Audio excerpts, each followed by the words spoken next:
Mes chers amis, en Jésus-Christ, notre Seigneur et notre Sauveur, il se fait déjà tard, il est déjà plus de 23 heures, mais je ne saurais aller me coucher sans vous faire ce partage. Nous sommes aujourd'hui le samedi 15 janvier 2022. Dans mon église locale, au ministère d'évangélisation Jubilé, tous les mois de janvier, nous avons un programme de 12 jours de prière. Ces 12 jours de prière et de jeûne, c'est pour posséder les 12 mois de l'année. Donc, un jour correspond à un mois de l'année. Et nous avons commencé ce programme ce lundi. Bonjour à mon frère Pépin Malonda, Mboté depuis la République du Congo et la République démocratique du Congo. À mes frères du Congo, Mboté à mes frères du Congo. Bonsoir à Florence Outinam de la RCA Mibaramo.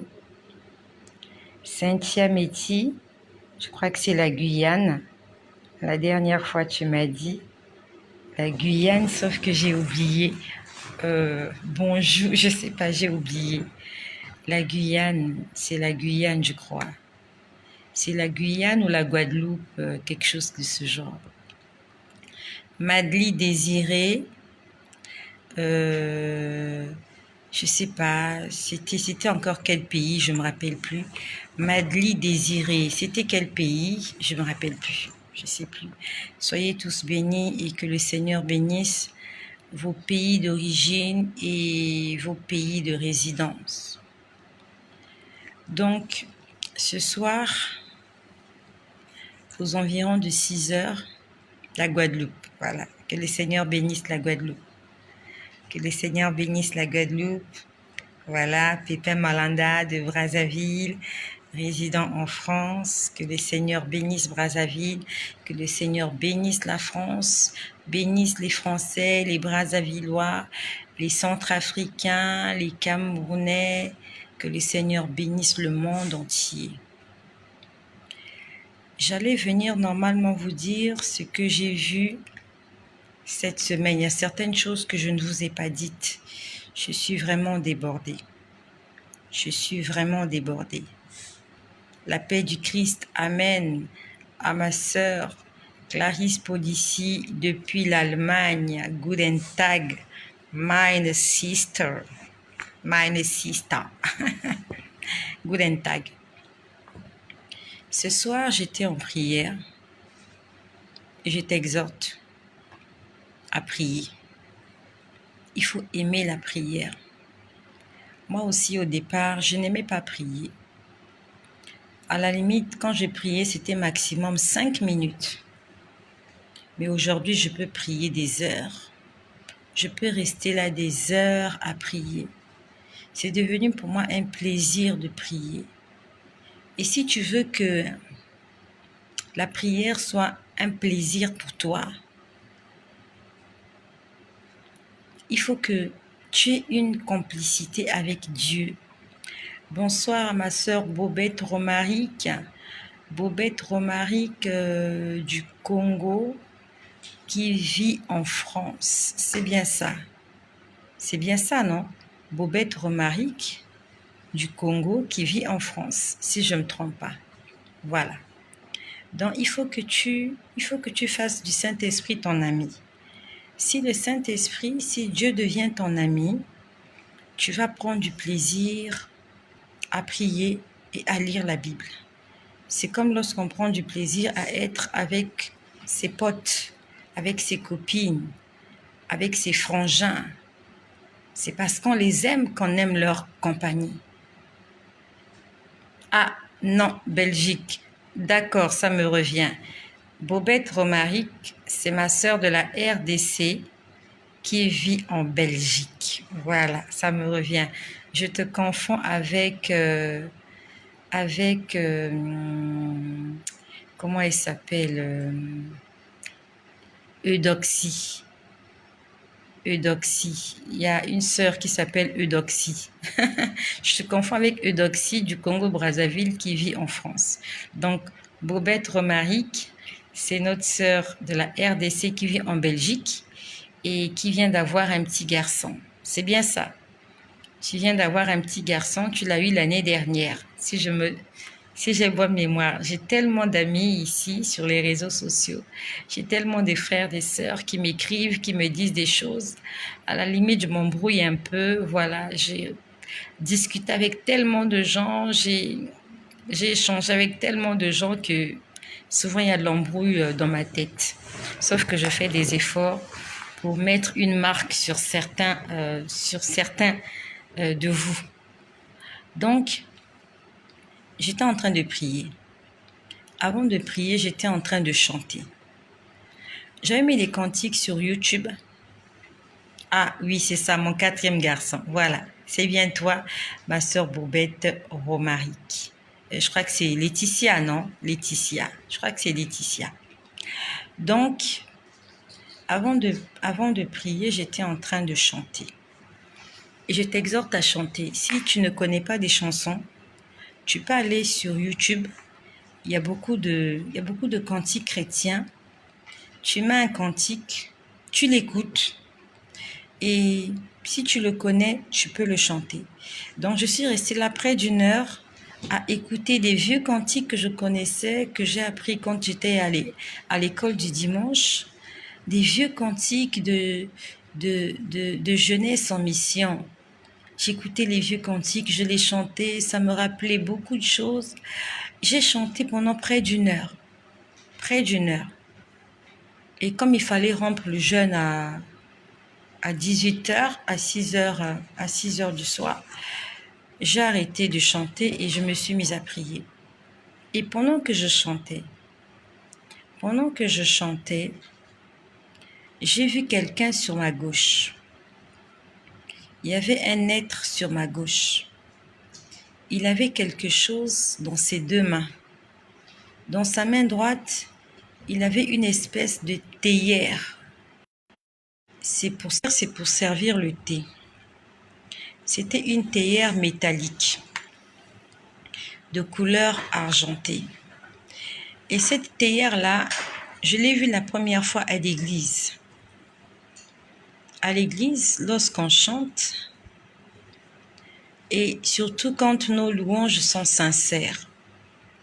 Quand ta louange est sincère, quand Dieu agrée ta louange, quand Dieu agrée ton adoration, quand Dieu agrée tes prières, il y a un ange qui vient pour prendre cette prière-là. Il faut que tu t'en souviennes. Lorsque tu fais une prière, lorsque tu chantes, lorsque tu adores Dieu avec ton cœur, c'est pas du forcing, mais c'est volontaire. Il y a un ange qui vient pour récupérer ce qui sort de ta bouche. Quand c'est sincère, quand c'est véridique, quand tu es dans la vérité, Dieu agrée ce que tu fais lorsque tu marches dans la vérité. Donc, si tu fais une prière avec ton cœur, pas une prière d'hypocrite, pas des prières forcées où tu es obligé de prier parce que le pasteur a dit prier, ou bien tu es un enfant, les parents t'ont appelé pour la séance de prière, mais ton cœur est ailleurs. Dieu n'agrée pas ce genre de prière-là. Et quand je parle de ces choses, je parle en connaissance de cause. Et je suis venue t'exhorter, quand tu fais des choses pour Dieu, fais-le avec ton cœur. Dieu, il le note, il le valide et il le met dans le livre de souvenirs. Comment je dois faire pour prier pour ma fille? Elle mange dans le sommeil. C'est pas bon. Si ta fille mange dans le sommeil, ce n'est vraiment pas bon. Le fait de manger dans le sommeil, c'est de l'initiation. On est en train de l'initier à l'occultisme. On est en train de l'initier à la sorcellerie. Manger de la nourriture nocturne, c'est participer au repas des sorciers. Donc ta fille a besoin de délivrance. Ça veut dire que ils sont en train de prendre de l'emprise sur elle. Et quand je dis ces choses, je parle en connaissance de cause. Même si toi qui m'écoutes, tu rêves qu'on te donne à manger. C'est vrai que dans les rêves, on a du mal à se contrôler. Si dans le rêve, tu peux faire en sorte de ne pas manger, gloire à Dieu. L'idéal, c'est de ne pas manger la nourriture en rêve. Mais si il arrive, pour une raison ou pour une autre, tu as mangé, dès que tu te réveilles, tu te mets à prier. C'est pour ça qu'il est important de se réveiller, pas en sursaut. Quand tu te réveilles, c'est important de rester sur ton lit, de réfléchir, d'essayer de te commémorer. Qu'est-ce que j'ai vu cette nuit? Qu'est-ce que j'ai rêvé? Et si tu te souviens que dans ton rêve, tu as mangé quoi que ce soit, ou que tu as bu quoi que ce soit, tu le vomis. En fait, c'est juste, tu parles. Tu dis, je vomis toute nourriture nocturne, toute boisson nocturne que j'ai consommée dans mon sommeil, dans l'inconscience. Je le vomis maintenant et j'anéantis toutes les puissances des ténèbres, toute sémence négative qui a été déposée en moi. Je l'annule maintenant. Il faut que tu annules ces choses avec des paroles. C'est de l'initiation inconsciente à la sorcellerie. Ça veut dire que ma sœur, toi qui m'as écrit, on est en train de vouloir initier ta fille à la sorcellerie. Je ne sais pas si tu pries dans une église et dans quelle église tu pries, je ne sais pas. Mais si tu pries dans une église, si tu as un guide, si tu as un pasteur, tu as un père spirituel, il faut que l'enfant puisse passer à la délivrance. Et si tu n'as pas de guide spirituel, tu peux toi-même prier pour que l'enfant soit délivré. C'est possible de prier pour l'enfant, pour que l'enfant, d'accord, je n'ai pas d'église, ok. Alors, le but, ce n'est pas cela, mais, bien aimé, pour que tout le monde puisse. Je vais répondre à cette bien-aimée. C'est vrai que j'allais vous dire ce que j'ai vu ce soir, mais je vais répondre à cette bien-aimée pour que tout le monde puisse en bénéficier.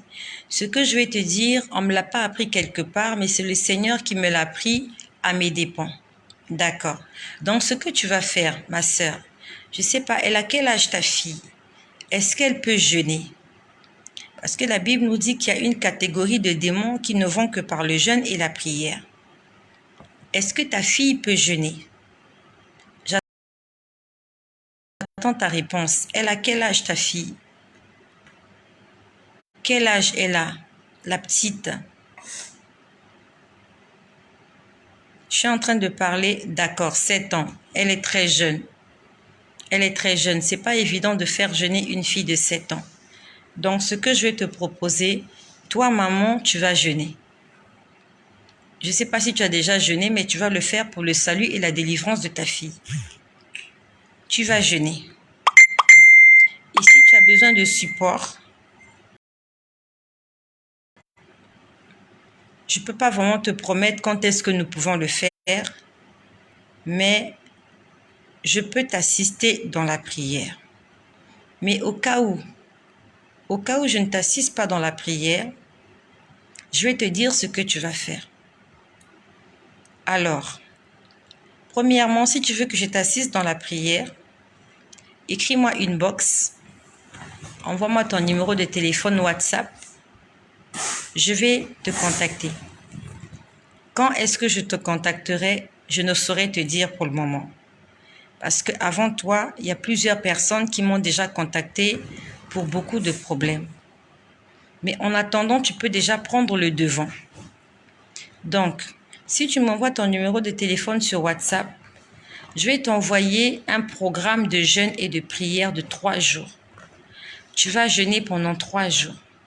Et pendant ces 3 jours, tu auras des versets bibliques, tu auras un programme à respecter par rapport à la délivrance de l'enfant que tu cherches. Tu peux le faire seul. Ça marche. C'est pas la peine de chercher quelqu'un pour le faire. Toi, en tant que maman, tu as le pouvoir de changer la situation dans la vie de ta fille. Donc, tu vas m'écrire inbox sur Messenger. Tu vas me communiquer ton numéro WhatsApp. Je vais t'envoyer ensemble en prière, chère sœur, pour ta fille. D'accord. Nous sommes tous en prière pour cette fille qui a des problèmes et non seulement pour cette fille, pour tous les enfants qui ont le même problème, qui mangent dans leur sommeil. Et il y a beaucoup d'enfants comme ça. Et ils trouvent ça normal, ils ne savent pas. Ils se disent que c'est normal alors que on est déjà en train de les préparer à la négativité. Donc, je suis en train de parler à ma sœur et à d'autres parents aussi. Tu vas entrer en programme de 3 jours jeûne et prière. Pendant ces 3 jours, le soir, tu vas prier avec l'enfant. Il y a des déclarations que tu vas faire. Ça, c'est vraiment inbox, on va en parler. Je vais te dire comment tu vas faire. Tous les soirs, tu la prends, tu pries pour elle et tu pries avec elle. Tu la recommandes entre les mains du Seigneur. Mais avant cela, je ne sais pas si tu es né de nouveau, il faut déjà que tu sois né de nouveau toi-même. Donc, si tu n'es pas né de nouveau, c'est quoi? C'est avoir accepté et invité Jésus-Christ dans sa vie comme Seigneur et Sauveur.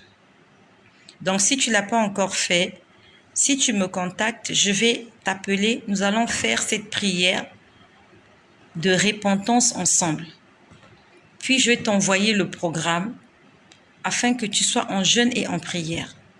Et mon souhait est que je puisse t'accompagner. Quand je dis que tu puisses t'accompagner, c'est que je puisse jeûner avec toi les 3 jours et le 4e jour, que nous puissions prendre 1 heure.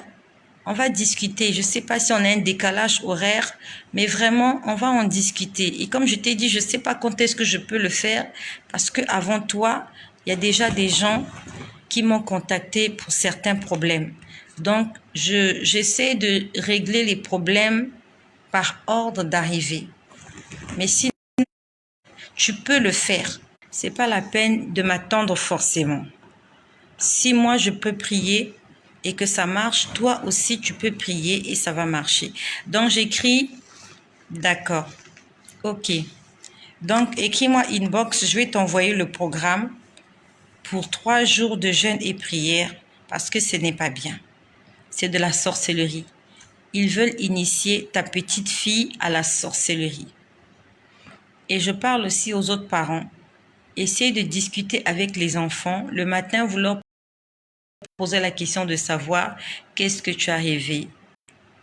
Est-ce que tu manges quelque chose la nuit? Est-ce qu'on te donne à manger? Et si l'enfant te répond qu'il mange, c'est le moment de commencer à prier pour l'enfant et de chercher la délivrance de l'enfant. Il y a un bien-aimé qui m'a écrit. Il m'a dit qu'il a des problèmes de couche nocturne. Quand je parle de couche nocturne, il dit que dans la nuit, quand il est seul, il sent une présence. Et quand il sent cette présence, il se met en érection et il mouille son pantalon. J'aimerais dire à toutes les personnes qui sont victimes de ce genre de choses que ce n'est pas normal. C'est la manifestation des esprits impurs. C'est la manifestation des esprits diaboliques. C'est la manifestation des esprits sataniques. C'est la manifestation des démons.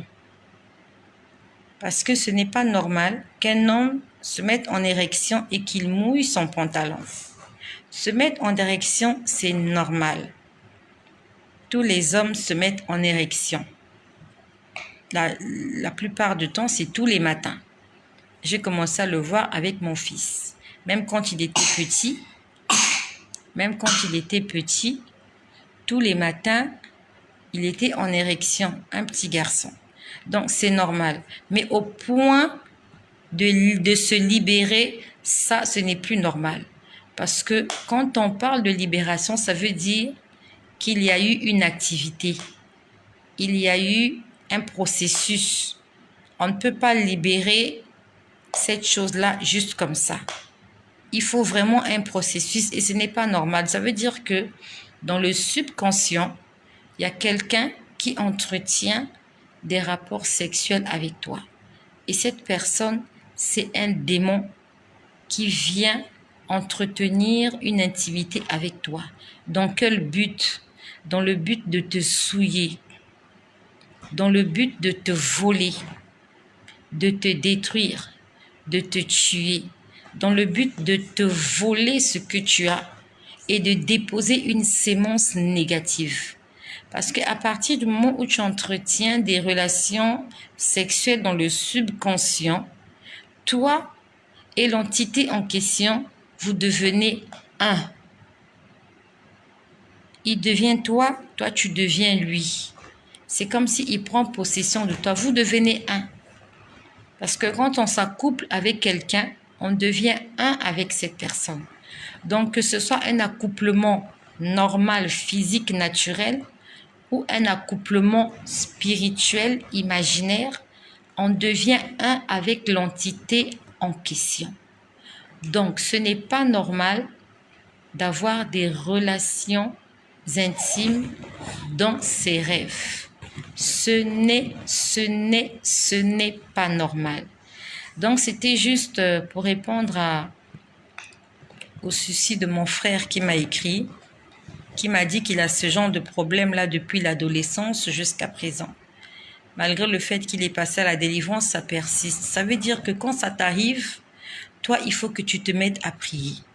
Si tu es conscient, si pendant que ça t'arrive, tu es encore éveillé et que tu sens cette présence, tu dois parler. N'aie pas peur. Il ne faut pas avoir peur. Si cette présence voulait te tuer, ça fait longtemps qu'elle t'aurait tué. Mais si elle vient juste entretenir des relations, ça veut dire qu'elle ne peut pas te tuer. On lui a donné des limites. Il y a une limite qu'elle ne peut pas franchir. Donc, ce n'est pas la peine d'avoir peur de cette entité. Ce n'est pas la peine d'avoir peur du diable. Ce n'est pas la peine d'avoir peur des choses dans ta vie. Sans quelque chose dans ta vie, dans ta maison, dans ton entourage, sur tes enfants, papa, maman, frère, sœur, tu prends autorité. Tu parles, tu dis, tu hurles, tu commandes, tu exiges, tu ordonnes. Il faut parler. Si tu ne parles pas, les choses ne vont pas changer. Et eux, ils vont prendre le dessus sur toi. Voilà, c'était pour mon frère qui était là, qui m'a parlé qu'il avait des couches de nuit depuis l'adolescence. Et aujourd'hui, il est un père d'enfants et ça continue toujours. Il dit que quand il reste là, il est seul, il sent la présence de quelqu'un et il se met en érection et ben, il se libère. Ce n'est pas normal. Donc, je reviens à ce que j'ai vu tout à l'heure ce soir. Il y a beaucoup de choses que j'ai à vous dire. Je vais vous dire ce que j'ai vu tout à l'heure. Donc, pendant que j'étais en train de chanter, voilà. J'étais en train de chanter, j'ai vu quelqu'un sur ma gauche. Cette personne est venue avec deux choses en main. Sur sa main droite, elle avait une espèce de théière. Cette personne avait porté un vêtement blanc. Et je sais que c'est un ange, il était très grand de taille. Il était sur ma gauche pendant que j'étais en train de chanter. Pourquoi je te fais ce partage? C'est juste pour te dire que lorsque tu chantes, le Seigneur envoie un ange pour rester juste à tes côtés. C'est pour ça que ne te gêne pas de chanter. Chante autant que possible. Loue le Seigneur autant que possible. Fais des choses que Dieu aime autant que possible. C'est une façon pour toi d'attirer la présence de Dieu autour de toi. Je chantais. La personne était là, à ma gauche, en robe blanche, avec dans sa main droite une théière, on va dire métallique, comment on dit ça? En métal, voilà, en métal. C'est pas une théière cassable. C'était en métal. Si c'était pas de l'argent, c'était de l'or blanc. Elle avait une couleur grisâtre. Et dans sa main gauche, elle avait une espèce de balance. Vous voyez les balances qui figurent lorsque vous allez au tribunal ou lorsque vous allez voir un avocat ou un notaire. Ils ont une insigne là, c'est une balance. Il avait ça dans sa main gauche. Je ne sais pas pourquoi il a amené cette balance-là. Je ne sais pas à quoi sert cette balance. La balance était dorée. La balance brillait, elle était dorée. Mais la théière qu'il avait dans sa main droite, elle n'était pas dorée, elle était argentée. Blanc-argent. Et pendant que je chantais, je pouvais voir que mes chants entraient dans la théière. Il est venu avec cette théière-là pour recueillir mes chants. Et ça m'a donné de l'engouement, ça m'a donné de la force de continuer de chanter. Parce que c'était juste beau. C'était juste parfait de voir que tout ce que nous faisons pour Dieu n'est pas perdu. Même tes louanges, tu peux faire moins de bruit. Même tes louanges, Dieu les recueille. Tes prières, Dieu les recueille. Tout ce que tu fais pour Dieu, c'est noté, c'est noté, c'est écrit, c'est gravé, c'est cacheté. Non, mais Dieu, il note tout ce que nous faisons pour lui. Même le fait de chanter pour lui, il note ça. Donc, il est venu, je pouvais voir que quand je chantais, mes chants, c'était comme une vapeur. C'était comme une vapeur qui entrait dans la théière. Et j'ai chanté, il était là à ma gauche, il me regardait, il souriait, il m'a rien dit, il était juste là, il me regardait. Et après, je me suis mise à genoux, j'ai commencé à prier tout en écoutant la musique. J'écoutais la musique et je priais. Et voilà, j'étais dans cette atmosphère de prière dans la musique. Après, la musique a coupé parce que le téléphone était déchargé. Et quand la musique a coupé, je me suis mise à prier. Quand je me suis mise à prier, j'ai vu beaucoup de choses. Beaucoup de choses. Et ce dont je me rappelle, on m'a parlé de quelqu'un, c'était une femme, j'ai oublié son prénom. C'est bizarre, j'ai vraiment oublié son prénom. À peine on m'a donné son prénom, j'ai oublié son prénom. Son prénom commence par M. Donc, quand j'ai entendu le prénom de cette femme, son prénom commence par M. Mais j'ai oublié c'était quoi son prénom. Mais ça commençait par M. La lettre M, comme maman. Quand j'ai entendu son nom, j'ai entendu maquillage. J'ai entendu maquillage. Vraiment, je ne sais pas de quel maquillage il s'agit. Est-ce que, ma sœur, tu te maquilles? Est-ce que tu te décapes la peau? J'ai oublié ton prénom. J'ai vraiment oublié ton prénom.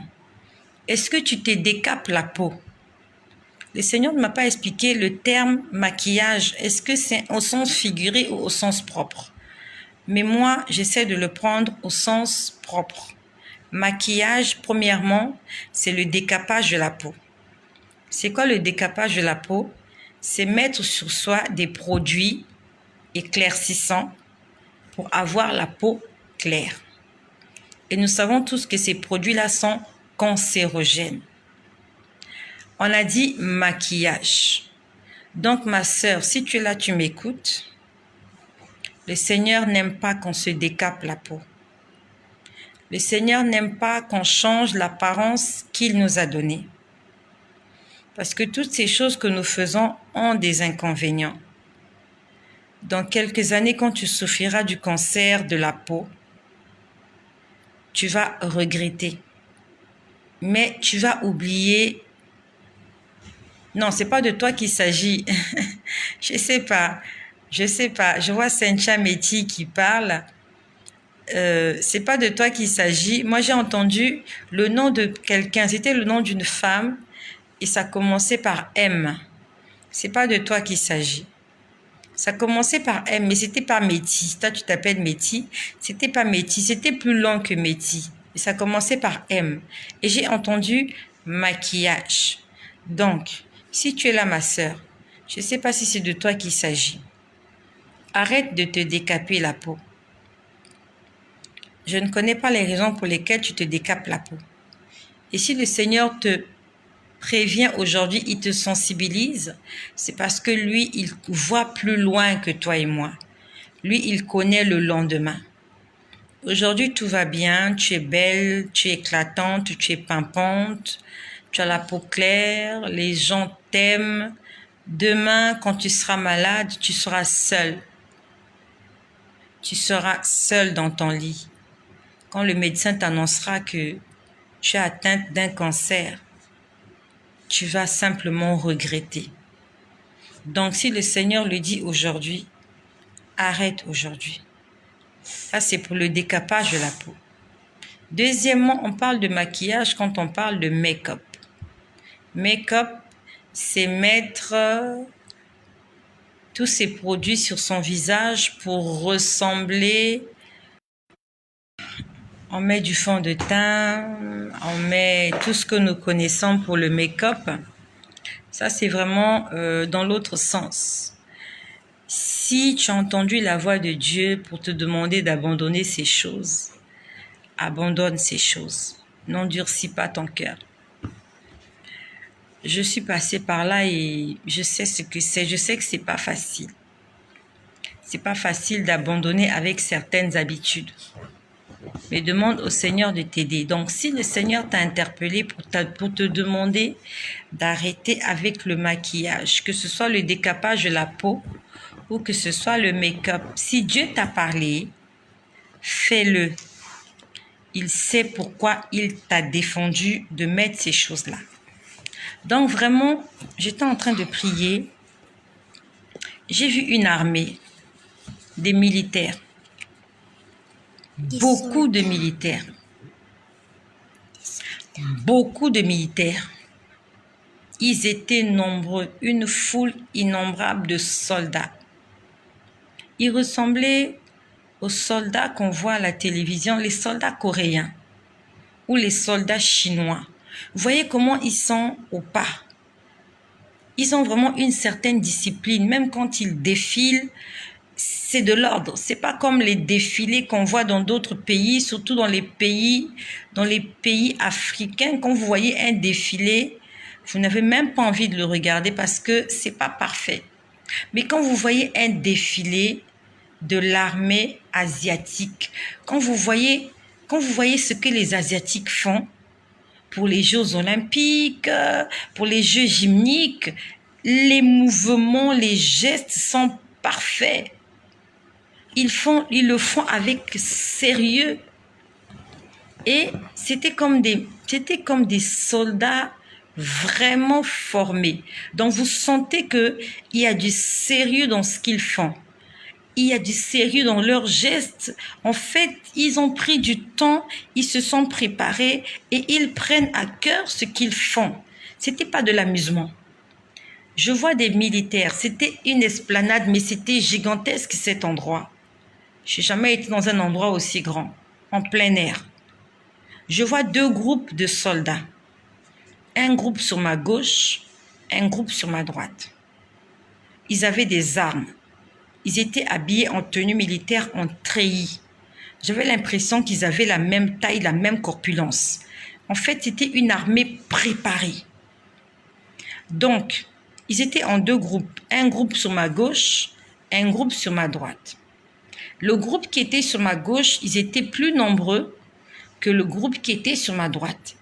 Et qu'est-ce qui se passe? Je vois les deux armées se rassembler. Donc, ceux qui étaient sur ma droite, ils se sont rapprochés pour faire une armée. Ils étaient au départ divisés, mais ils se sont rapprochés. Donc, le plus petit comment je peux appeler ça? La minorité, Dieu merci. La minorité s'est joint à la majorité pour faire un. Mais c'était des militaires. Et quand je voyais la scène, j'étais en train de prier. Donc ma bouche était en train de prier. Et mes yeux voyaient des choses. Et quand je vois la scène, je perds le contrôle de ma bouche. Ma bouche commence à parler toute seule. Quand je dis toute seule, je perds le contrôle. Ça veut dire que moi, j'ouvre la bouche pour dire une chose, mais de ma bouche sort autre chose. Quand je vois cette armée, ma bouche se met à dire, ils veulent tout détruire. Ils veulent tout détruire. Ils veulent tout détruire. C'est ma bouche qui se met à parler comme ça. Donc le Seigneur prend le contrôle de ma bouche. Il veut me transmettre un message au travers de ma propre bouche. Souvent, j'entends Dieu dans mon cœur. Souvent, je l'entends audiblement avec mes oreilles. Souvent, je vois les choses, je les comprends. Souvent, je vois les choses, je ne les comprends pas. Et souvent, il se sert de ma bouche. Je perds le contrôle de ma bouche. Je ne sais pas comment je peux appeler ça. Je perds le contrôle de ma bouche. Ma bouche se met à dire des choses indépendamment de ma volonté. Et ma bouche était en train de répéter sans arrêt. Ils veulent tout détruire. Ils veulent tout détruire. Ils veulent tout détruire. Ils veulent tout détruire. Mais ma bouche était en train de parler vraiment avec insistance. C'était comme un avertissement. C'était comme un warning. On est en train, c'était comme la sirène qui sort. On disait, ils veulent tout détruire. Ils veulent tout détruire. Ils veulent tout détruire. C'était une armée bien préparés. Ils étaient au pas, debout, prêts à aller combattre. Ils ont été renforcés par une minorité. Nous devons être vigilants, mes amis. La Bible nous dit que notre combat, il n'est pas charnel. Notre combat, il est spirituel. Nous n'avons pas à lutter contre la chair et le sang. Nous n'avons pas à lutter contre les hommes. Mais nous avons à lutter contre les esprits impurs, les dominations, les principautés, les démons dans les lieux célestes. Ils sont déchaînés. L'ennemi est déchaîné. Je remercie le Seigneur parce qu'il me rappelle quelque chose que je n'ai pas dit. Quand j'ai commencé à prier, au départ, je chantais. J'écoutais les chansons dans mon téléphone sur YouTube. C'était des louanges. Quand les chansons ont coupé, j'étais déjà à genoux, j'étais en prière. Même avant que je commence à prier, Seigneur, merci, je me rappelle. J'étais encore assise, j'écoutais la musique. Pendant que j'écoutais la musique, il y avait cet ange-là sur ma gauche, avec la théière dans sa main droite et la balance dans sa main gauche. Je vois une dame. Je pouvais voir cette dame en face de moi. Et pendant que je voyais cette dame, je me posais la question, comment est-ce qu'en même temps je peux voir un ange, en même temps je peux voir une dame des eaux? Elle était en train de gesticuler. Quand je dis gesticuler, vous voyez quand le poisson nage dans l'eau, il fait des choses comme ça. Et je sais que tu as aussi vu des films de sirènes. Quand elles sont dans l'eau, elles bougent comme ça. Elles ont des gestes sensuels, comme des serpents. Elles ont des gestes sensuels, elles bougent sans arrêt. Donc je voyais une femme comme ça en train de bouger sans arrêt. Elle faisait des gestes sensuels. Elle avait de très longs cheveux. Elle avait des cheveux blancs. Elle était blonde. Elle avait de très longs cheveux bien coiffés, bien lissés, bien bouclés. Elle faisait des gestes. Elle me regardait, elle souriait. Elle avait un sourire attirant, un sourire séduisant, un sourire qui vous dit que vous n'avez pas à vous inquiéter. Et quand je vois cette image, je suis choquée. Je n'ai pas parlé. Je suis choquée parce que je me dis, mais à gauche, j'ai un ange qui est là, qui est venu écouter. Et en face de moi, je vois cette dame des eaux qu'on appelle vulgairement sirène. Elle était en train de gesticuler avec sa queue. Sa queue était vert bleu. C'est difficile d'expliquer le vert bleu. Sa queue était vert bleu. C'est une couleur qui est difficile à expliquer. Elle était tachetée de jaune. Il y avait des taches jaunes. Et sa partie supérieure, sa partie supérieure, elle n'était pas habillée. Donc, c'était ses cheveux qui cachaient sa poitrine. Elle était là. Elle battait la queue. Elle me regardait, elle battait la queue. Elle me regardait avec un regard gentil, un regard attirant. Et je pouvais lire dans ses pensées. Elle était en train de me dire, je veux que tu sois mon ami. Elle me disait, je veux que tu sois mon ami. J'étais choquée parce que une sirène ne peut pas être mon amie. Je sais que ce sont des créatures diaboliques. Les sirènes sont des démons. Les sirènes sont des anges déchus. Et leur part est avec le diable dans la géhenne pour l'éternité. À gauche, j'ai un ange. En face de moi, j'ai une sirène. C'est comme si j'avais un choix à faire. Et elle me regardait avec un regard gentil pour me dire, je veux que tu sois mon ami. En fait, c'est quand elle m'a dit ça, quand j'ai entendu ça, c'est à ce moment-là que je me suis mise à genoux. La musique continue à passer. Je me suis mise à genoux. J'étais en train de dire, c'est Jésus-Christ qui est mon ami. C'est Jésus-Christ qui est mon ami. En fait, c'est ça qui m'a poussée à me mettre à genoux. Parce que quand on voit ce genre de choses, il ne faut pas rigoler. Il ne faut pas juste dire, ben, j'ai vu, ça va passer. Quand le diable vient te tenter, il vient avec beaucoup de détermination. Il est déterminé et il va tout faire pour que tu tombes. Donc toi, il faut que tu te lèves. Ne laisse pas l'ennemi prendre le dessus dans ta vie. Peut-être que tu traverses des moments difficiles, c'est compliqué pour toi. Lève-toi, mon ami. Tant qu'en vie, il y a de l'espoir. Tu es encore vivant, tu n'es pas mort. Tu peux encore combattre.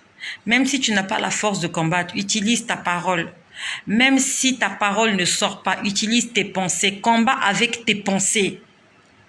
Parle-leur, dis-leur des choses avec tes pensées. Mais ne te laisse pas assujettir. Ne te laisse pas piétiner, ne te laisse pas marcher dessus. Tu dois t'en battre.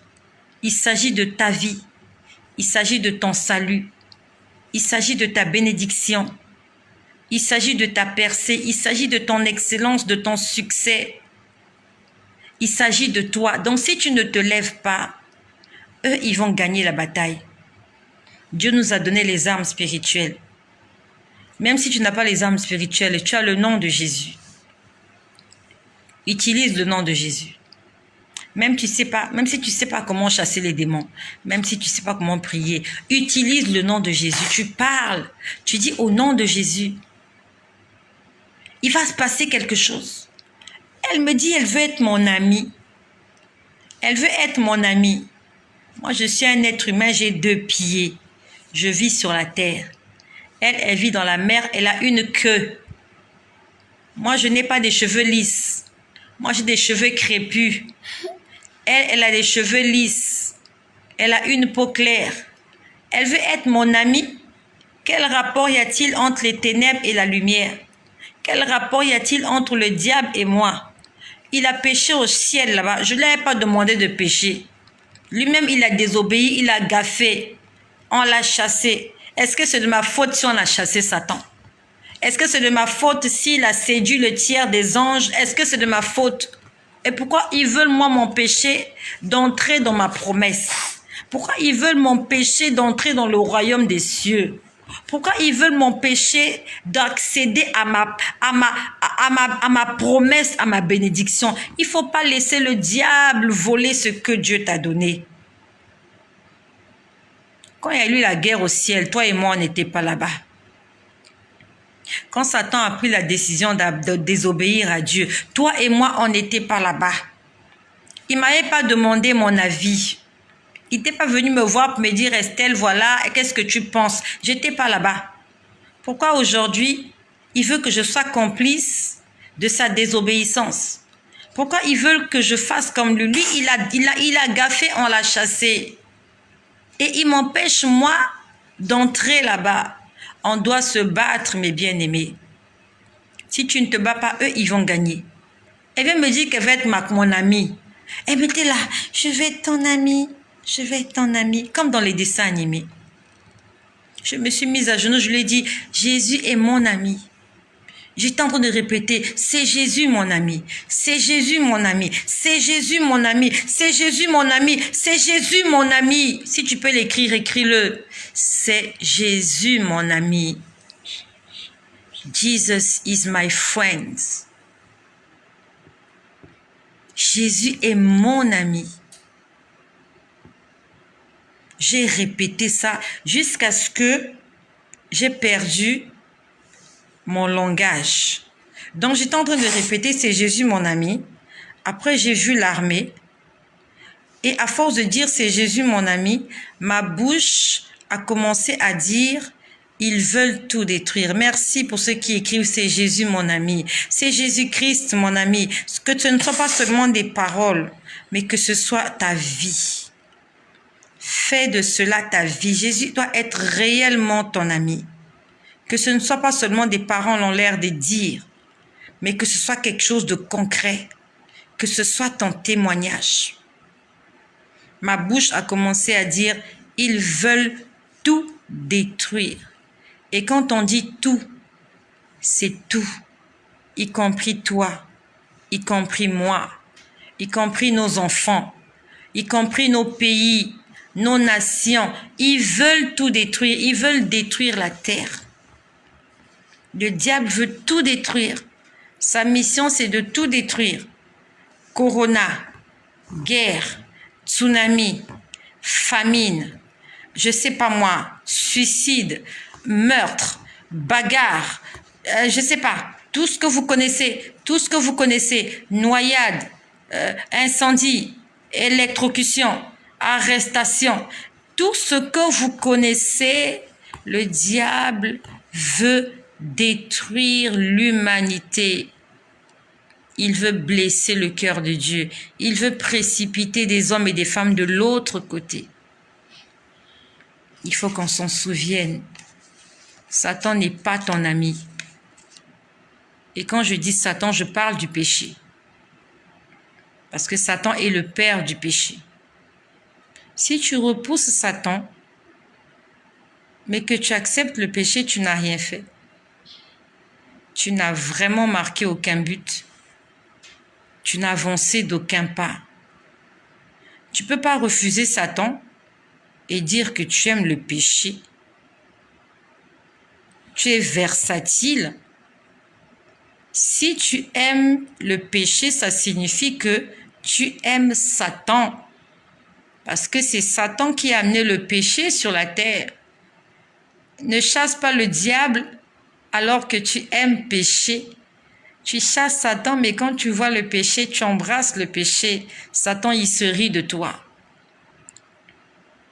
Je vois l'armée. Ma bouche dit, ils veulent tout détruire. Après, je vois les pieds de quelqu'un.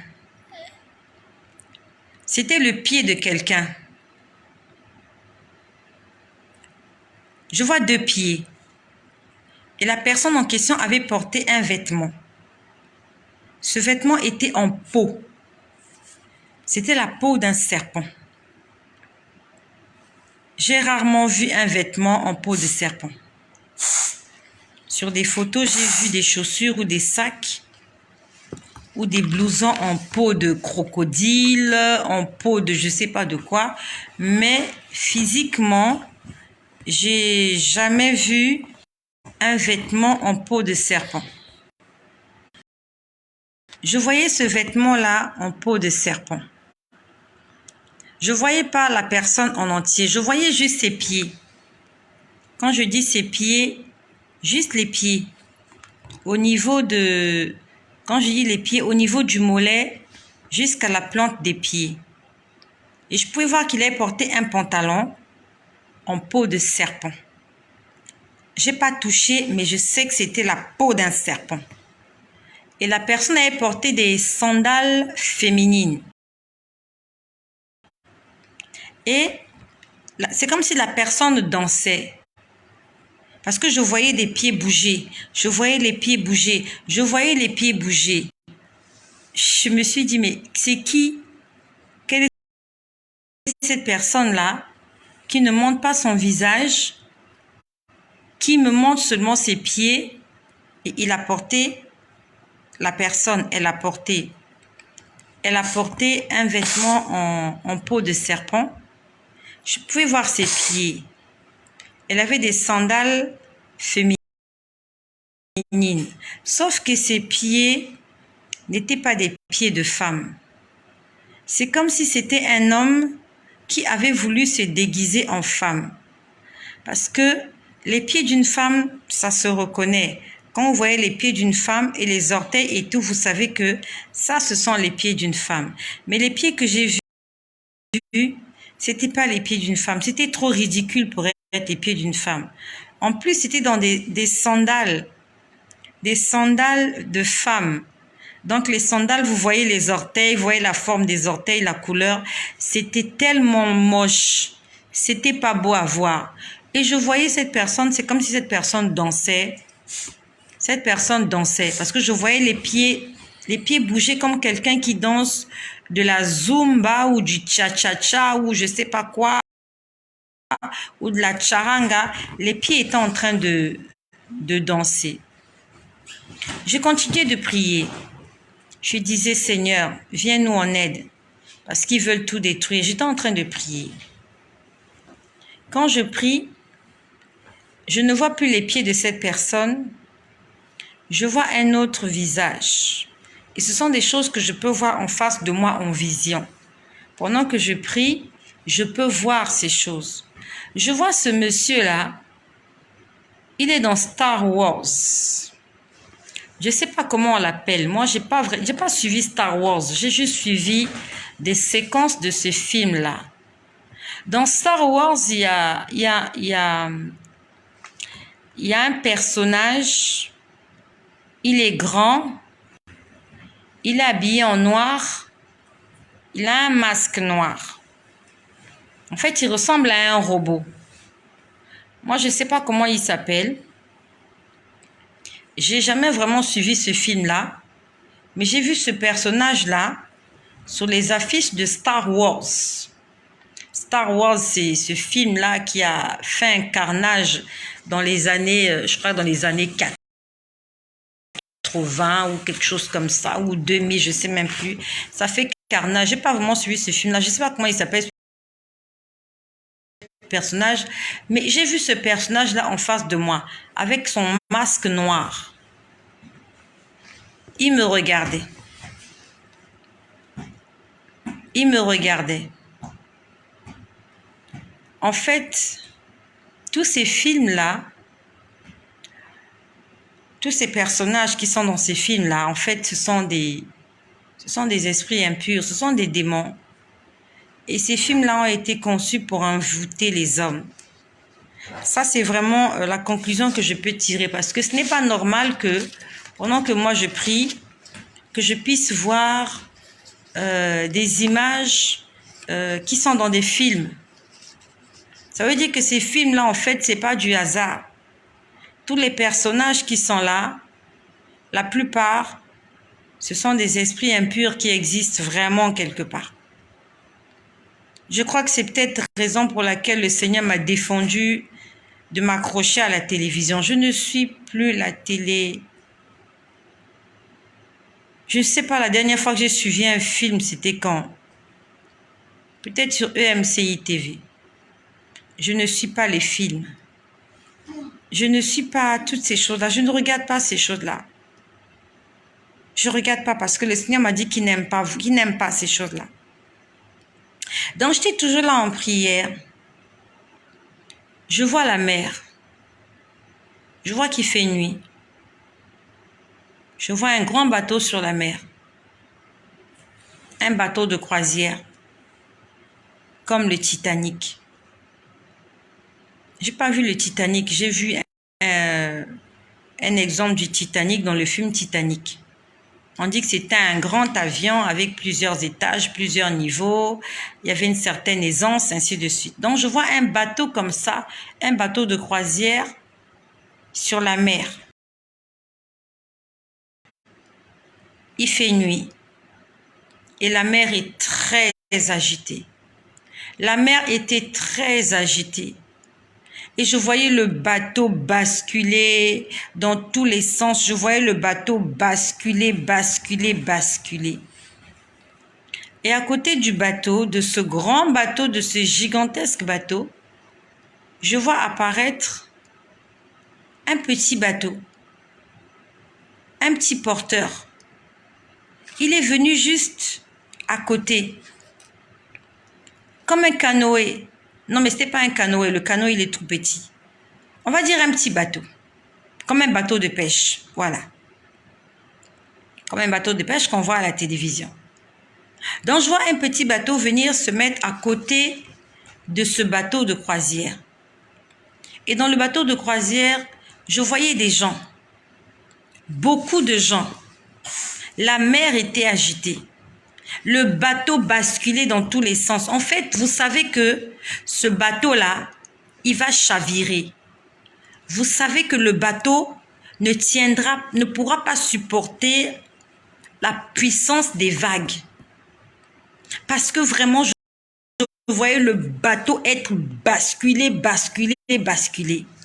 Et pendant que je vois cette image, je peux voir les gens sur le pont. Je voyais des gens dans le bateau. Ça ressemblait vraiment au Titanic. Je voyais les lumières allumées. Vraiment, je voyais des gens dans le bateau. Et comme dans le Titanic, il y avait des restaurants, il y avait de la musique, il y avait une certaine ambiance dans le bateau. Sauf que le bateau était très instable. Ça basculait, mais pas possible. Vous savez que ce bateau-là, il n'arrivera pas à destination. J'entends une voix. La voix dit. Donc, c'est comme si on était en train de parler aux gens qui étaient dans le bateau de croisière. On était en train de leur dire, sautez, venez dans la petite pirogue qui est là. Il y avait comme un appel qui leur disait, le bateau va s'écraser, le bateau va couler. On leur disait, sautez, sautez, venez dans la petite pirogue. Les gens ne voulaient pas descendre. C'est une image que j'ai vue ce soir. Les gens ne voulaient pas descendre. Ils savaient, ils étaient conscients que par rapport à la force des vagues, que ce bateau-là va couler. En fait, ils en étaient conscients que ce bateau va couler parce que les vagues étaient très agitées. Mais les gens ne voulaient pas sauter. C'est comme s'ils disaient, on préfère mourir dans le bateau. En bas, on les appelait dans la petite pirogue. On leur disait, sautez et venez dans la petite pirogue. Sautez, venez. Personne n'a sauté. Les gens avaient peur. Que ce soit au premier niveau, au deuxième, au troisième. Je crois qu'il y avait 3 niveaux. Si je ne me trompe pas. 3 ou 4 niveaux. Les gens ne sautaient pas. Et j'entendais une voix les appeler. C'était la voix d'un homme. C'est comme s'il parlait dans le haut-parleur. Il parlait comme dans un haut-parleur. Il leur disait, sautez, sautez, venez, sautez, le bateau va chavirer, sautez, sautez, sautez. Au départ, quand j'ai vu l'image, j'ai rien compris. Au départ, quand j'ai vu l'image, je n'ai vraiment rien compris. Le Seigneur se m'a expliqué. Il me dit, le bateau en question, c'est le monde dans lequel nous sommes aujourd'hui. Le bateau qui est agité par les mers, qui est agité par la mer et il fait noir. Il me dit, c'est le monde dans lequel vous êtes aujourd'hui. Et il y a des gens qui sont là, ils savent qu'ils sont en danger. Il y a de la musique, il y a du vin, il y a des lits, il y a une certaine aisance dans le bateau, mais sauf que le bateau est très instable. Le bateau est en train de basculer à gauche et à droite. Ça veut dire que même si vous êtes à l'intérieur, vous ne pouvez pas dormir parce que vous sentez les mouvements, les perturbations. Mais les gens ne voulaient pas quitter le bateau. Les gens voulaient rester là.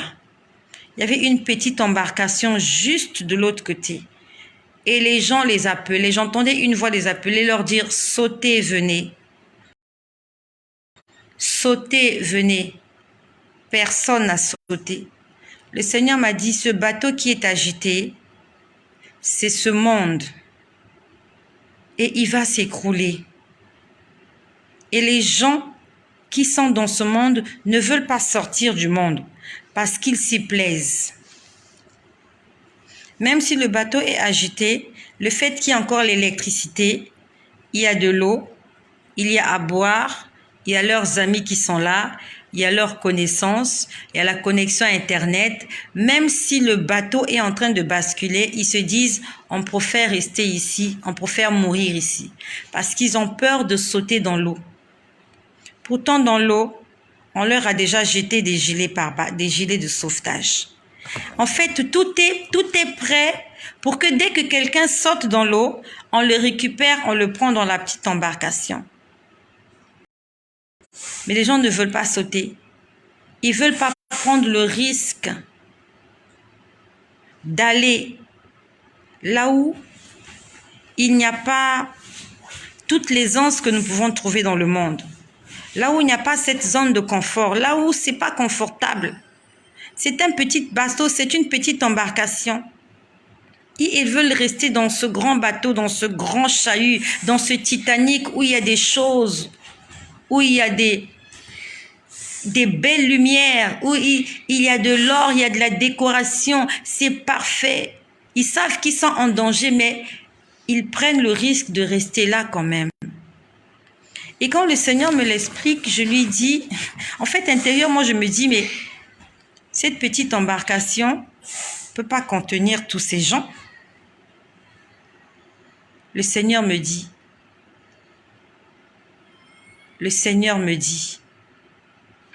vos voix ne sont pas mes voix, vos pensées ne sont pas mes pensées.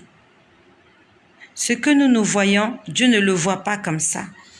Il dit, toi, tu vois cette petite embarcation. Il dit, elle est plus grande que ce que tu peux imaginer.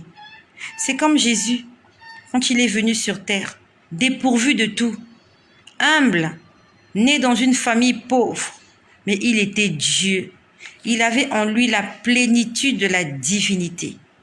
Les gens l'ont vu, plusieurs n'ont pas reconnu en lui la divinité de Dieu, mais à certains, quand ils l'ont vu, ils ont dit, il y a quelque chose en cet homme. Les apparences sont trompeuses. Aujourd'hui, beaucoup de gens fuient la vie chrétienne parce qu'ils se disent la vie chrétienne, elle est ennuyeuse. Oh, mais la vie chrétienne, il n'y a rien de bon, on ne peut pas sortir, on ne peut pas danser, on ne peut pas faire la fête, on ne peut rien faire. Qui t'a dit que la vie chrétienne était ennuyeuse? Est-ce que moi, je m'ennuie? Je ne m'ennuie pas. J'aime cette vie-là. Je ne fais plus la fête comme avant, oui. Mais je fais la fête avec Dieu. On a une façon à nous de faire la fête. On a notre façon à nous de faire la fête avec Dieu. Je chante. Je danse dans ma maison. Quand ça m'arrive, je mets la musique. Je mets des louanges, je danse. Mais je danse.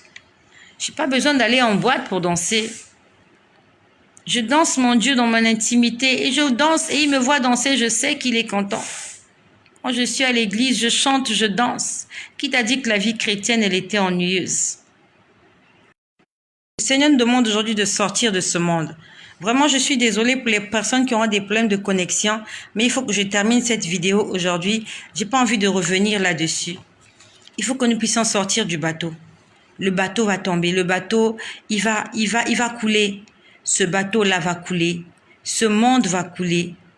Et ça ne tardera pas parce que les vagues que j'ai vues là, la mer est trop agitée. Le bateau ne pourra plus résister longtemps. Mais cette petite embarcation, c'est vrai qu'il y avait des vagues, mais elle tenait le coup. Alors que le bateau, aussi gigantesque, vous le voyez comme ça, il tourne, il bascule, il tourne, il bascule, il va à gauche, il va à droite. Mais la petite embarcation, elle était remuée, c'est vrai, mais elle tenait le coup. Elle était là, elle tenait le coup. Et on continue à appeler les gens. On leur disait, sautez, sautez, sautez, nous allons vous sauver. Personne n'a sauté. Personne n'a sauté. Les hommes aiment le monde. Les hommes aiment ce que le monde leur propose. Tu es allé sur TikTok. Tu vois comment les gens se comportent.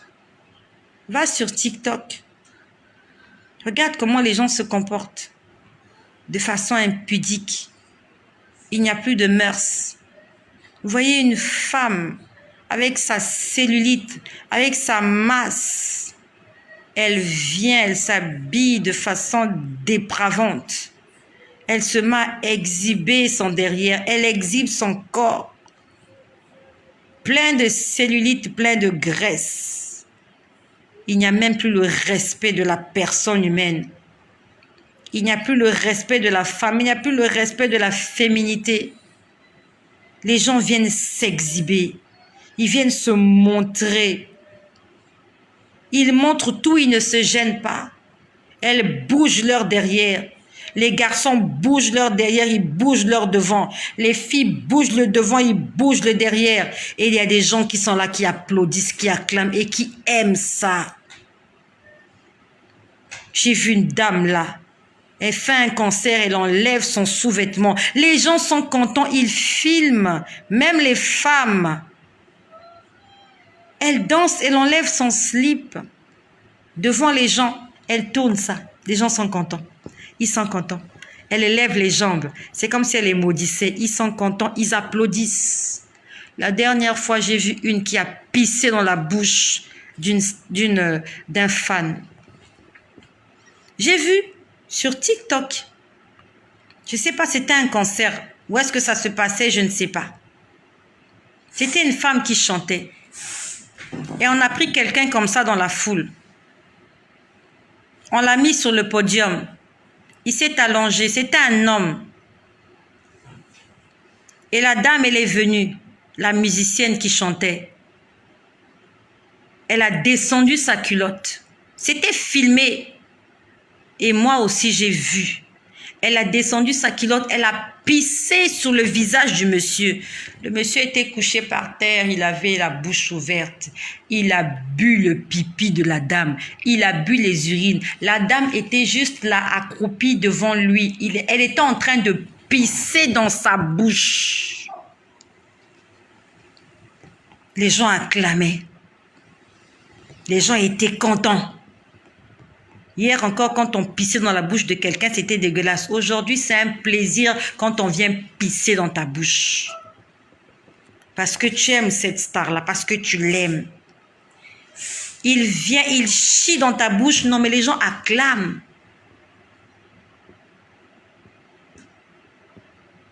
Qu'est-ce qu'il faut d'autre pour qu'on puisse comprendre que nous sommes dans la fin des temps? Des choses qui n'étaient pas tolérées il y a de cela quelques années.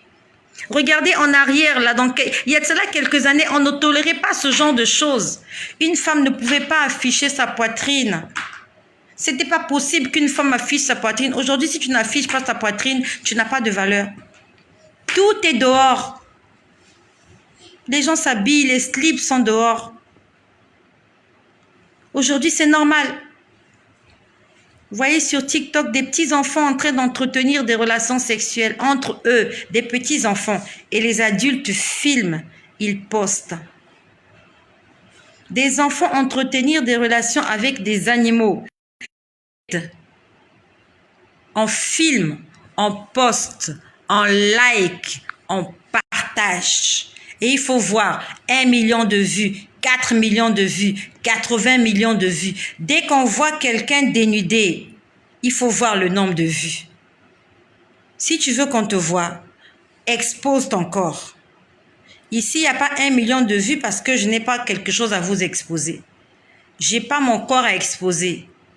Je n'ai rien à vous exposer, si ce n'est que la parole de Dieu. C'est pour ça qu'il n'y a pas les 1 million de vues. Les gens, ils n'aiment pas ce genre de vidéos. Les gens aiment les vidéos où on montre l'interdit, où on leur montre ce qu'on doit cacher. Aujourd'hui, les gens veulent voir les choses qu'on cache. Quand tu as quelque chose que tu caches là, dès que tu montres ça au grand public, les gens t'acclament. Aujourd'hui, tout doit être découvert. Il n'y a plus d'intimité. Il n'y a plus de discrétion. Il n'y a plus de secret. Tout doit être connu de tous. Tout le monde doit connaître la couleur de tes fesses. Est-ce que tu as des taches derrière? Est-ce que tu as des boutons? Il y a quoi? Comment il est ton nombril? Les gens, c'est ce qu'ils veulent voir aujourd'hui. Ça s'appelle la perversion. Ça s'appelle l'abomination. Ça s'appelle le péché. La Bible nous dit, quand vous verrez l'abomination s'installer dans le lieu saint, que celui qui lise fasse attention. Et nous sommes dans ce temps-là où l'abomination atteint un niveau incroyable. Incroyable. Et c'est normal. Des femmes s'embrassent, c'est normal. Des hommes s'embrassent, c'est normal. Des hommes embrassent leurs animaux, c'est normal. Des hommes entretiennent des relations avec des animaux, avec des chevaux, avec quoi que ce soit, c'est normal. Des femmes utilisent des gadgets, des sextoys, des ceci, ça se vend partout. C'est normal. Toute la bestialité, tout ce qui est sale est devenu normal. Comment on peut pisser dans la bouche de quelqu'un dans un cancer? Elle enlève sa culotte. Elle affiche son derrière, juste au-dessus de la tête de quelqu'un. Et les gens filment. Elle a pissé. Et c'était pas n'importe quel pipi, hein. C'était un très long pipi. J'ai vu ce pipi-là, il était très long. Je me suis dit, ah, celle-là, elle a fait combien de jours sans pisser? Quand j'ai vu ça, je me suis dit, celle-là, elle a fait combien de jours sans pisser? Quel est ce long pipi-là? Ça coulait, ça coulait, ça coulait, ça coulait, ça coulait. Je me suis dit, comment quelqu'un peut garder les urines dans ses reins comme ça, là, dans sa vessie comme ça? Elle vient déverser ça sur la tête d'un père d'enfant. Et quand il va quitter le cancer, il va aller avec sa femme, il va rentrer chez lui, il va embrasser sa femme, il va embrasser ses enfants. Où est-ce que tu étais? J'étais au cancer. Mais bien-aimé, Jésus est à la porte. Le diable est en train d'accélérer son œuvre sur la terre. C'est parce qu'il veut gagner le plus de personnes possible. Il est en train d'accélérer. Non, mais il travaille. Lui, il travaille. Pendant que les chrétiens dorment, le diable travaille. Il travaille d'arrache-pied. Il est déchaîné.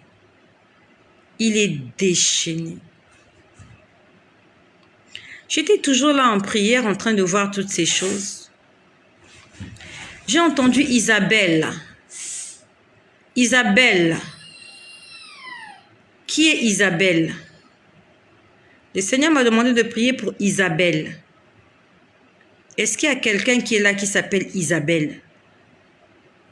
Si tu es là, tu t'appelles Isabelle ou tu connais Isabelle, dis à Isabelle que Jésus-Christ a besoin de lui faire du bien. Jésus-Christ a terminé cette vidéo.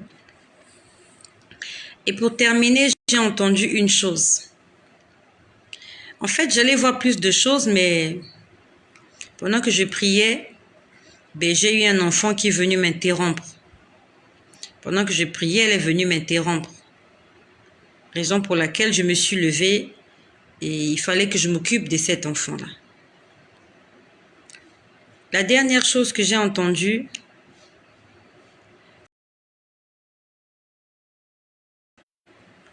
j'ai entendu quelque chose du genre, quelqu'un a été changé dans le temple. Si ce n'est pas changé, c'est quelqu'un a été placé. Je suis en train de faire la vidéo, tu peux te taire. Reste tranquille. À cette heure-ci, les enfants dorment. Toi, tu ne dors pas. La dernière chose que j'ai entendue, c'est soit quelqu'un a été changé dans le temple ou alors quelqu'un a été placé dans le temple. Je ne sais pas ce que ça signifie. Je ne sais pas c'est de quel temple qu'il s'agit. Et qui est cette personne qui a été changée ou qui a été placée dans le temple? Je ne sais pas. Dans quel temple? Je ne sais pas. C'est sûr que par la suite, le Seigneur va sûrement nous expliquer ce que ça signifie. Mais je n'ai pas compris. Quelqu'un a été placé ou quelqu'un a été changé dans le temple. Vraiment, ça a sonné comme changé ou placé. Je n'ai pas vraiment très bien capté ce mot-là. Mais soit c'était quelqu'un a été changé ou quelqu'un a été placé dans le temple. Je ne sais pas de quoi il s'agit, de quel temple il s'agit. Mais nous devons juste être vigilants. Vigilance oblige. Nous devons être sur nos gardes. Faisons extrêmement attention. Là dehors, ils sont déchaînés. Je pouvais sentir un tumulte pendant que je priais. Je pouvais sentir comme un combat. Je pouvais sentir une agitation. Je pouvais sentir, c'est quelque chose que je ne peux pas expliquer, mais c'est bizarre, ça fait un moment que je vois des chevaux. Je ne sais pas pourquoi Dieu est en train de me montrer des chevaux. Hier, j'ai vu un cheval décapité. J'ai seulement vu la tête du cheval. C'était un cheval de couleur marron. Cette semaine encore, j'ai vu quelqu'un sur un cheval, je le voyais par derrière. Et tout à l'heure encore, j'ai vu un cheval. Je ne sais pas pourquoi je suis en train de voir des chevaux. Je ne sais pas. Quel est le rapport qu'il y a avec le cheval? Sûrement, le Seigneur va me l'expliquer, mais là, je suis dans l'incapacité de vous dire quoi que ce soit. Mais je sais qu'il veut me transmettre un message. Les chevaux, à quoi ça correspond? Est-ce que c'est l'Apocalypse qui dit qu'il y a un cheval qui va sortir, un cheval blanc qui va faire des choses, un cheval pâle, un cheval roux? Je ne sais pas si ça correspond à ces chevaux-là, mais je suis en train de voir des chevaux, des chevaux, des chevaux. Merci à vous tous qui êtes connectés. Ça fait plus d'1 heure que je parle. Et je rends grâce au Seigneur de m'avoir permis de terminer ce message. Je l'ai dicté en 1 heure alors que je n'ai même pas passé 1 heure de prière. C'est juste pour vous dire que le temps de Dieu, c'est pas comme notre temps. Dieu voit les choses différemment de comment toi et moi nous les voyons. Merci à toutes les personnes qui ont été connectées, à Cynthia Métis, à Souria Gervaise, à Marcel de Leslie, mon frère Pépin Malanda, vous êtes nombreux. Vous êtes vraiment nombreux, ça défile plus. Vous êtes vraiment nombreux. Il y a Joël qui est là, il y a Gladys, il y a Pretty Fille, il y a Aldonadieu. Vous êtes vraiment nombreux. Il y a Eva Bilongo, s'il te plaît. Hier, vous étiez nombreux, vous avez partagé, s'il te plaît. Il y a quelqu'un dans ton entourage, parmi tes amis, parmi tes connaissances. Il y a quelqu'un qui doit entendre ces choses. Il y a quelqu'un qui doit sauter, qui doit sortir du Titanic, qui doit aller vers cette barque-là. Et cette barque-là, c'est le chemin. C'est la vérité et la vie. Parce que quand je voyais, je disais au Seigneur, mais comment cette barque-là peut contenir tout ce monde? Je dis, mais il devait en avoir plusieurs des barques. Il dit, il n'y a qu'une seule barque. Il me disait, il n'y a qu'une seule barque. C'est la barque de la vie éternelle. Il n'y en a pas deux. Il n'y a pas deux chemins. Il n'y a pas deux dieux. Il n'y en a qu'un seul. Il n'y a qu'une seule barque. C'est la barque où se trouve Jésus-Christ. Même si tu es dans le Titanic et que la barque qui t'appelle, il n'y a pas d'électricité. à partir du moment où ta vie sera sauvée dans cette barque, prends le risque de sauter dans l'eau. Tu vas avoir un peu mal, oui, c'est vrai. Tu vas être mouillé, oui, c'est vrai. Mais il y a des gens qui sont là pour te sauver. Les gens viennent te venir en aide, ils vont te sauver, ils vont te mettre au large. Prends le risque de sortir de ce monde. La Bible nous dit, nous ne sommes pas de ce monde. Nous sommes dans le monde, mais ce monde-là, c'est pas notre héritage. Sortons du milieu d'entre eux. S'il te plaît, partage ce message. Partage, pas pour me faire plaisir, mais pour sauver la vie de quelqu'un. Il y a quelqu'un qui a besoin d'entendre ça. Il y a quelqu'un qui doit savoir que la barque est agitée, le monde est agité.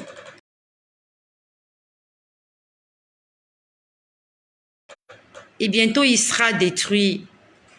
Ça ne tardera pas. Ça ne tardera plus. Merci de partager. S'il te plaît, soyez bénis. Et que Jésus-Christ, notre Seigneur et notre Sauveur, soit le maître et le guide de nos vies.